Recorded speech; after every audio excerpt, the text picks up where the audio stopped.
Unfortunately, we've spent a lot of time in the past few years and wasted energy, I think, talking about the death of journalism. To me, it's really been an explosion of journalism.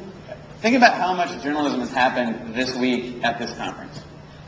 I mean, all of the people who are publishing on Twitter and photos of Flickr and on Facebook and even the comments on Foursquare, everybody's doing journalism, right? I think almost everybody has probably done an act of journalism this week while at this conference.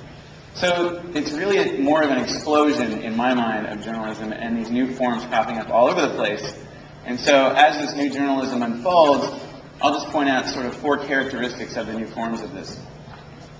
They're really breaking down into entrepreneurial, data-driven, platform-agnostic, and very social forms of journalism. These are all sort of the new forms of journalism that we did not have previously. And as my good friend David Cohen likes to say, journalism will survive its institution. So when I go speak at college campuses, I always tell the students, don't worry about journalism going away just because newspapers are shedding jobs. Okay? That is just one form, one industry that has supported journalism in history. That doesn't mean that that's all there is to journalism. So David, of course, is running Spot Us. If you haven't checked that out, that is an innovative new model of crowd-funded journalism that is a very, very interesting concept.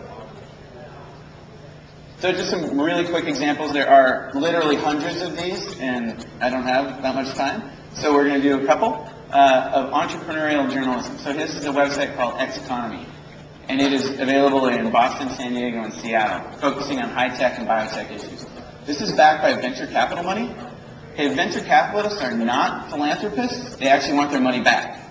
So the fact that venture capitalists are putting money behind journalism shows you how promising the economic future is for certain types of journalism. Where we live in Seattle, there is actually competition on a neighborhood level between blogs and other news websites. So a lot of the focus in the past 2 years in Seattle with media has been on the fact that Hearst decided to stop printing the Post-Intelligencer, and so we became a quote-unquote one newspaper town. Well, if you live in certain neighborhoods in Seattle like Ballard or West Seattle or Capitol Hill, you actually have 3 to 4 different news sources in your neighborhood. So, on the contrary, there's not less journalism in Seattle, there's actually quite a bit more. My Ballard won an award at the Online News Association conference this year in San Francisco, and Corey Bergman and his wife run that site, and they're rolling out and expanding across other neighborhoods in Seattle. They'll probably have as many as 10 sites out this year. So, it's growing, it's expanding, and it's very promising. In Los Angeles, Julia Scott runs bargainbabe.com. She's a former reporter for the Los Angeles Daily News. She was a business reporter there, had a blog on their newspaper website, had some pretty good traffic, decided, you know what, I'm going to do this by myself. So she quit her job. She launched bargainbabe.com a couple of years ago, and has been doing really well ever since. And she's been using one of the tools that we developed at Sarah Media as part of this crowdsourced map of local bargains that's really been interesting as well. So obviously social media is playing a huge role when it comes to journalism and everything else. Obviously at this conference you really can't stumble into a session without running into social media. And it's no different in journalism. So Peter Horrocks, who recently took over BBC, had this to say about it and told all of the employees, you better get going with this stuff. It's not a fad, it's not going away. I mean, think about what's actually happening on just these 2 platforms.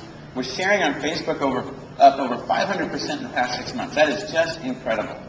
You know what most people are sharing on Facebook? Journalism. Okay? It's links to stories. It's how a lot of people are finding their news. And so it is hugely important for journalism and for news organizations especially to be on board with this.